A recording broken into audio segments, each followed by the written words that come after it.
غسل کون دے، کیسے دے؟ اہل بیت نے غسل دینا تھا۔ آپ کے کپڑے اتار کے غسل دیا جائے یا جو آپ نے کپڑے پہنے ہیں اسی میں غسل دیا جائے؟ تو پریشان ہے، کیا کیا جائے؟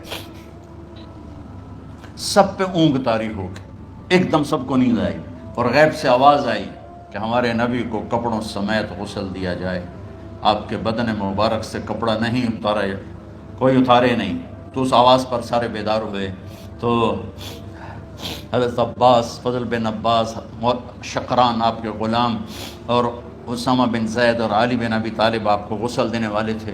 حضرت علی آپ پر پانی ڈال رہے تھے اور فضل بن عباس جسم کو مل رہے تھے، اور حضرت علی ساتھ ساتھ روتے ہوئے، یا رسول اللہ، آپ نے ہی ہمیں صبر کا حکم دیا، اگر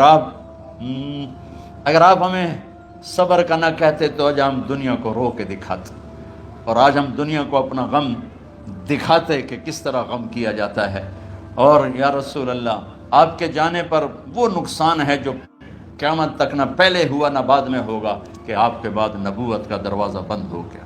اس طرح پانی بھی ڈال رہے تھے اور روتے بھی جا رہے تھے، اور فضل بن عباس وہ آپ کے پہلو بدل کر ہاتھ مل رہے تھے، ہاتھوں سے مل رہے تھے۔ قبر کے کھودنے کا وقت آیا تو وہ لحد ہوتی ہے، کھڈا کھود کے پھر سائیڈ میں کھڈا کھودا جاتا ہے، اور ایک ہوتا اسٹریٹ جیسے ہمارے یہاں ڈال کے اوپر وہ سلیب ڈال دیتے ہیں، تو کیسے بنائی جائے؟ تو ابو طلحہ رضی اللہ تعالیٰ عنہ قبر بناتے تھے وہ والی لحد والی، تو فرمایا جو پہلے آ جائے گا نا وہی قبر تیار کر لے۔ تو ابو طلحہ پہلے آ گئے تو لحد والی قبر تیار کی گئی، اور آپ کے کفن دینے کے بعد وہی وہ سب چلے گئے۔ اس کے بعد باری باری اہل بیت، ان کی خواتین، ان کے بچے، پھر مہاجرین، ان کے خواتین، ان کے بچے، ان کے نوکر، پھر انصار، ان کی خواتین، ان کے بچے، ان کے نوکر۔ تو پیر اور منگل یہ 2 دن سارے گزر گئے، اور منگل کو عشاء کے بعد جا کر یعنی بدھ کی رات آپ کی تدفین کا وقت آیا۔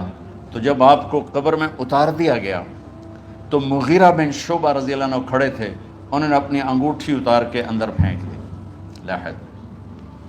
تو پھر کہنے لگے، علی یہ میری انگوٹھی نیچے گر گئی ہے، اٹھا لو۔ ایک بہانہ کیا نبی کو غصہ لینے کا، انگوٹھی پھینک کر فرمانے لگے، علی وہ میری انگوٹھی گر گئی ہے، اٹھا لوں۔ سب دیکھ رہے تھے کہ پڑی ہوئی کہاں، اٹھا لو۔ تو انگوٹھی کیا اٹھانی تھی، نیچے جا کر اللہ کے نبی کو لپٹ کے اور دھاڑ دھاڑ رونا شروع کیا، سب صحابہ کی چیخیں نکال دی۔ انگوٹھی تو ایک بہانہ ہی تھا، آخری شخص جس کا جسم نبی کے جسم سے ٹچ ہوا وہ مغیرہ بن شعبہ ہے۔ تو پھر سب نے شور مچایا کہ باہر نکالو، باہر نکالو، باہر نکلو، باہر نکلے۔ تو اینٹیں لگائی گئیں، پھر مٹی ڈالی گئی۔ تو جب واپسی ہوئی تو حضرت انس گزرے تو حضرت فاطمہ کھڑی تھیں، طابت نفوسکم ان حسیتم علی رسول اللہ التراب۔ انس، کس جگر کے ساتھ تم نے نبی کو مٹی میں چھپا دیا، کس جگر کے ساتھ تم نے نبی کو مٹی میں چھپا دیا؟ اللہ سے ملا دے۔ قبر دیکھنے کو خوفناک ہے، اگر اللہ راضی ہے، جب کبھی قبر سے ڈر لگتا ہے، بہت ہی لگتا ہے، تو خیال آتا ہے اگر اللہ راضی ہے پھر تو مسئلہ ہی کوئی نہیں ہے، چونکہ اللہ نے اپنے محبوب کو بھی قبر میں اتارا۔ یہ نہیں کہا کہ ایک خوبصورت بیڈ روم بنا کے اس میں لٹا دو، کہا قبر میں اتارو۔ اگر اللہ راضی ہے تو مرنے والی ہو یا مرنے والا ہو تو مزے ہی مزے ہیں۔ یہ سارے دعا کرو کہ جب ہم دنیا سے جا رہے ہوں اللہ ہم پہ خوش، اللہ ہم سے راضی۔ کوئی بڑا مسئلہ نہیں ہے، فرائض کے ساتھ اللہ کو راضی کرو اور اچھے سلوک کے ساتھ اللہ کے بندوں کو راضی کرو۔ اپنی زبان کو خوبصورت بول کا عادی بنا دو، اس سے گالی، اس سے غیبت، اس سے چغلی، اس سے شکایت، اس سے تانے، اس سے طنز اللہ کے واسطے نکال دو، اور اس زبان کو میٹھے بول کا عادی بنا لو۔ کڑوے سے کڑوے زہریلے بولوں کو پی جاؤ، پی جا ایام کی تلخی کو بھی ہنس کے ناصر، غم کے سہنے میں بھی قدرت نے مزہ رکھا ہے۔ تو داستان غم ہے، بڑی طویل ہے، آج بڑے عرصے کے بعد میں نے آپ کو سنایا ہے، تو پہلے کوئی ایسا مجھے موقع نہیں ملا کہ میں کچھ تفصیل پڑھ کے آتا، تو جتنا میری یادداشت میں تھا وہ میں نے آپ سے شیئر کیا۔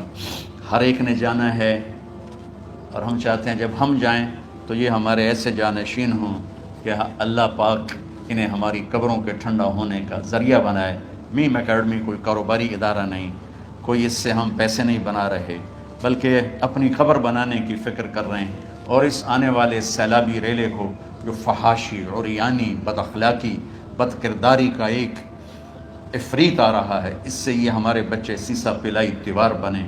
اس چیز کو اس طرح نہیں روکا جائے گا جیسے جہاں زیب نے کہا کہ کمروں میں بند کر دو. اس کو روکا جائے گا کہ ان کو اپنے محبوب کا شیدائی بنا دو، اپنے محبوب کی محبت دے دو، اور پھر کہ محمد سے وفا تو نے تو ہم تیرے ہیں، یہ جہاں چیز ہے کیا لوح و قلم تیرے ہیں. السلام علیکم.